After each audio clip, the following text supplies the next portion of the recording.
Ciao amici di Piantiamo, oggi mi trovo da un mio amico e vogliamo fare delle talee di pothos da una pianta diradata. Lo vediamo insieme dopo la sigla.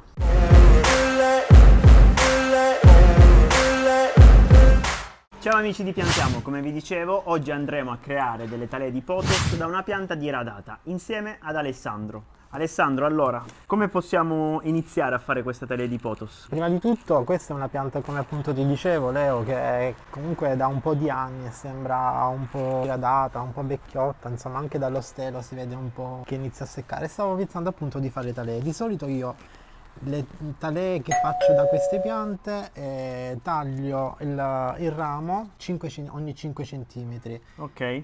E poi lo metto nell'acqua in attesa che radichi e poi insomma lo metto a dimora nella terra. Metti la talea direttamente in acqua? Sì. Perfetto. Bene Alessandro, allora facci vedere come fai tu le talee. Prendo il ramo del pothos, dopo aver sterilizzato le forbici faccio un piccolo taglio a 5-10 cm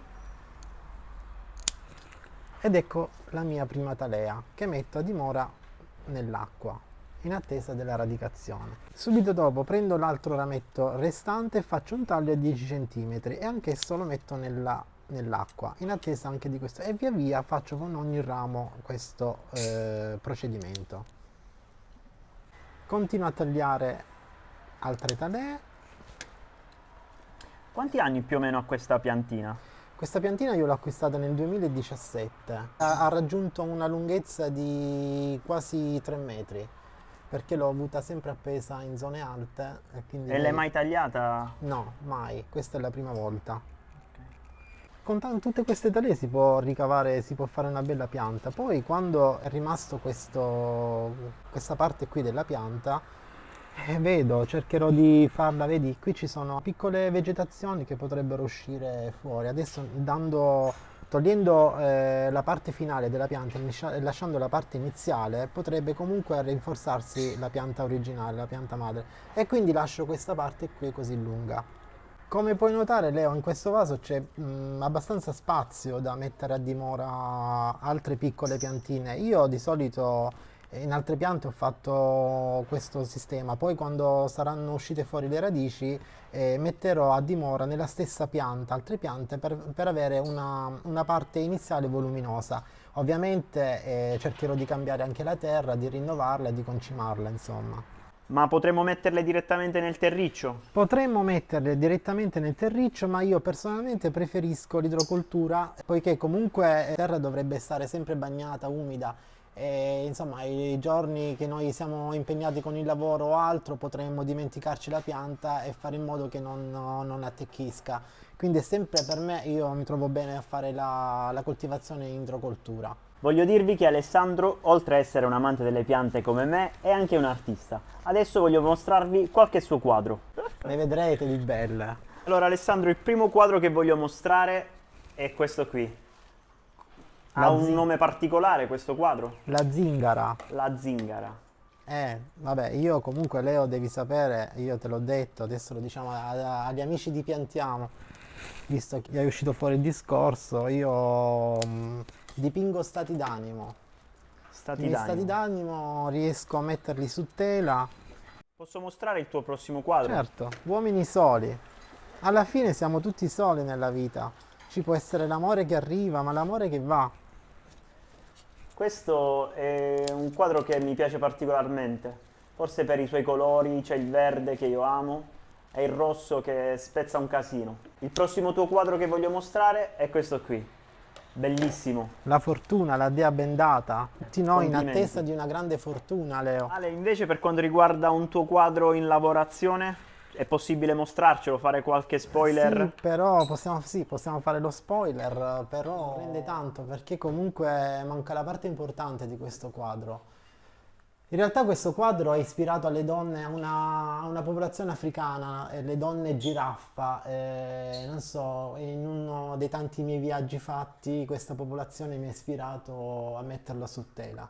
Bellissimo, secondo me uscirà un bellissimo quadro. Grazie. Bene Alessandro, dopo aver visto qualche tuo quadro e aver tagliato qualche talea, voglio farti una domanda. Dimmi Leo. Qual è la tua pianta preferita?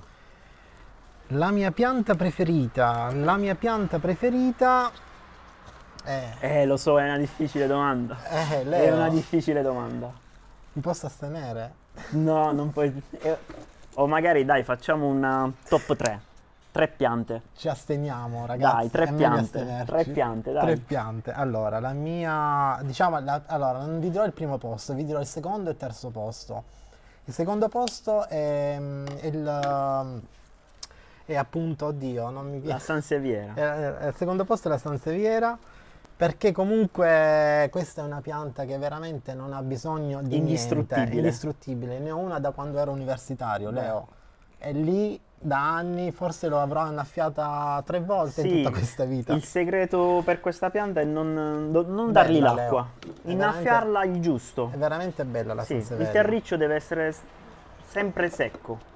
Innaffiarla una volta al mese, poco. sì, ogni 20 giorni. Pensa, Leo, che la chiamano la pianta dello studente, perché gli studenti la comprano, la mettono in camera, non ha bisogno di luce, non ha bisogno di acqua, non ha bisogno di aria, è una pianta che sta lì e può sembrare anche artificiale. Magari in un prossimo video possiamo parlare della Sansevieria. Perché no, Leo? Magari lo facciamo questa insieme. collaborazione Sì. con Piantiamo.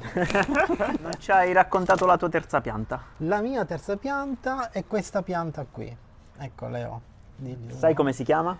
Non mi viene il nome. L'albero di Giada. L'albero di Giada, perché questa è di buon auspicio, porta tanti soldi. Per Leo. questo sei un riccone.